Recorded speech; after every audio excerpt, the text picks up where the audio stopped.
To Libya now, where Zintan forces are refuting claims that Saif al-Islam has been released from detention.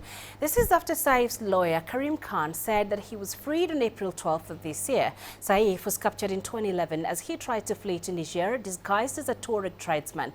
He is wanted by the International Criminal Court for war crimes and has been sentenced to death by a Tripoli court which tried him in absentia. Zintani forces refused to hand Saif over to any other authorities, saying they did not trust Tripoli to guarantee that he does not escape. Saif's lawyer now says that he is working on a petition to the ICC to have the charges against his client dropped. For more perspectives on this developing story, let's now talk to CCTV correspondent Yasser Hakim, who joins us live from Cairo.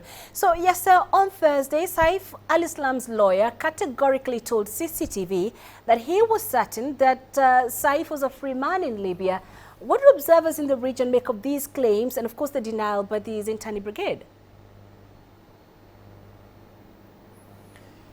Well, Penina, there's not been any reaction from Egypt or any countries in the region at this point towards this type of news because there were other sources coming out from the government in Libya, from the army, saying that he's not been released and that he's still in serving his jail term. And of course, there is no sign of him being released. One thing, to give him a pardon, you have this person has to have already received the court ruling.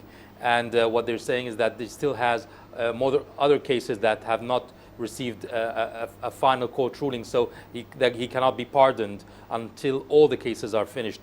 He's been charged with, as you said, manslaughter before, but there are other cases, and in this case it means that he should not be pardoned. But it also is a reflection of the chaos in Libya. He is in a prison that is under the control of one of the militias, not the government, not the army, not the police, but one of the Libyan militias. And they can easily, if they feel so, they can let him go secretly, or as they say, they're waiting for a government to announce, or the justice to give them the orders to let him leave. No one is confirming this news, and therefore it remains a mystery whether he has left or not.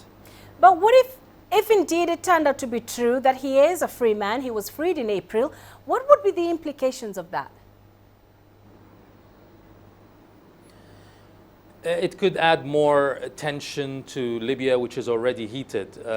Obviously, he's the son of Muammar Gaddafi. He is the closest son to Gaddafi concerning politics, and he was the one who was next to Gaddafi when the revolution or the uprising against Gaddafi took place, and he ordered the army to shoot at the demonstrators in Libya during that, and therefore he has a lot of, if you can call enemies, or people who feel that he should be, he should stay in jail, or at least be hanged or so forth. But at the same time, Libya is divided into tribes and cities and militias, and the Gaddafi family have also have their followers.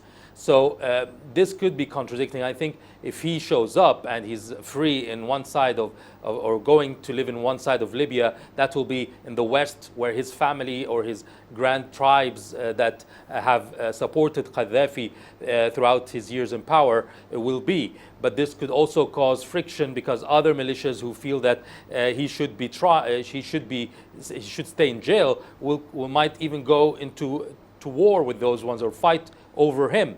So either he will stay under or disappear. He will disappear completely to make sure that Libya stays stable enough as possible not to open new wounds, or he will leave the whole country if he is freed. But to live normally, it will not happen within this whole chaotic situation in Libya, that if he is free already. All right, Yasser Hakim in Cairo. Many thanks, Yasser.